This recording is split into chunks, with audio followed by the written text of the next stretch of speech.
What it is, it's your boy Dutch the Damon, and you now watching Damon Time with Dutch. On today's episode of Street Stories Uncut, we over East Baltimore down that hill with it, man. Now, this situation took place many moons ago. I was over East Baltimore down that hill in them trenches. But before I hop off in the storytelling mode, we'll go ahead on and run these shout-outs down for all the loyal supporters that been supporting, man. First up on the list, we got the brother Omar McQueen. This brother watch all the content, sent that love through Cash App, bless the channel, man. Appreciate you, brother, Omar McQueen.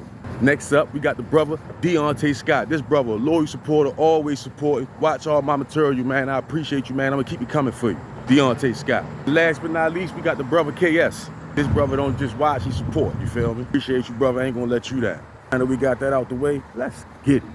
Yeah, man, like I say, I'm from Howland Ridge Projects, right? But they not the projects down in the 90s. So first we moved out the county. Get out there 3 years, then we moved back in the trenches. Patterson Park Avenue over east. My cousin had owned the house over there. We was renting from him. But anyway, now one of my uncles, right? Yeah, so one of my uncles moved away from Baltimore. He moved all the way up Kansas and shit. This is like back in the early 90s. He moved to Kansas with his family. But I barely knew him like that back then. He moved when I was young, for real. So years later, now that I'm a teenager and shit, he gets a divorce from his wife, moved back to Baltimore. My grandmother's house was full, so he had to come stay with us. We had an extra room. Now at this time, we living over East Baltimore in the trenches on Patterson Park, so he had the middle room and shit. So he moved in or whatever. Had to stand with us for like 9 months. He had this girlfriend he had met.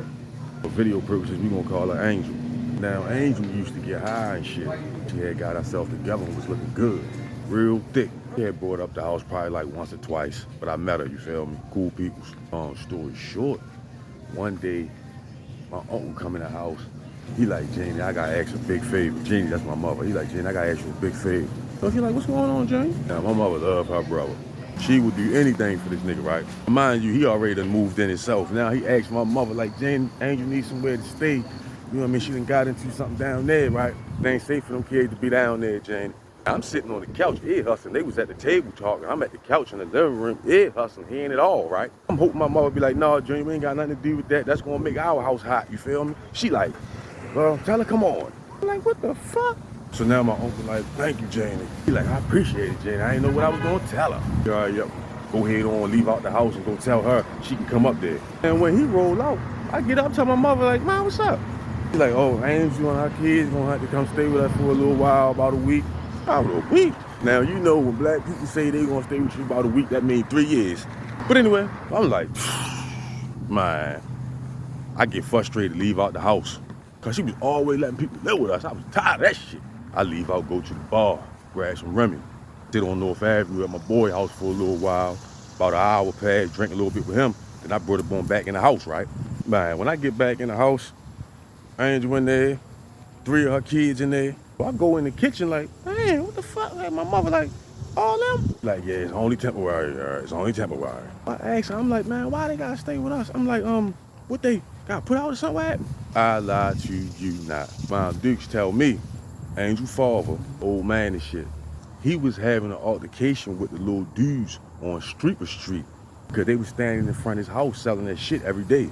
Old man used to come out there and tell him, move. Dog my front with that shit. Long story short, one morning, he came out to take one of Angel's kids to school. He was walking to school, and that almost flew in my mouth. Dude was on his front selling smack. So as soon as he get to the front door, come out the house and shit, he gets into a full-fledged scuffle with one of the dudes on his front, right? And in the midst of the scuffle, the old man, he reaches in one of Angel's kids' book bag and grabbed the scissors out of that motherfucker and slammed the scissors in one of the little dude's chest, right in the heart, took him away from here.